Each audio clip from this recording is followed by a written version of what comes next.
Hi guys, I'm Kelsey. And I'm Becky. And we are the Sorry Girls. We love to DIY and design, all while trying to keep sustainability in mind. We are also proud homeowners, which is why we're excited to talk about all things home owning. This is American Standards Home Owning 01 Spring Session.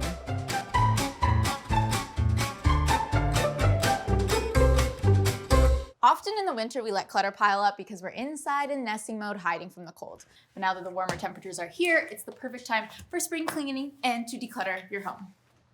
Make sure you start small though. Don't try and declutter your entire house in one day. That's honestly not realistic and you're probably gonna get overwhelmed.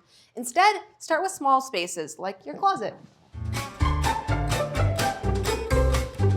3 things to consider here are put out of season clothing into storage. Lean on emotional support. Get a group of friends to help you decide if you should donate or keep something. If it doesn't fit or you haven't worn it in a year, donate or recycle it.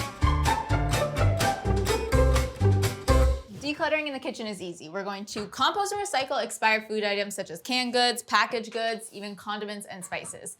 And if you have some appliances that you haven't been using in a while, we can donate those too to a home that's gonna make better use of them. Finally, your main living area. Keep this space for relaxation. No laptops, documents, or dirty dishes. Not only will this make the space feel more restful, the lack of clutter is gonna make it so much easier to clean. Cheers. Cheers! Done for the day?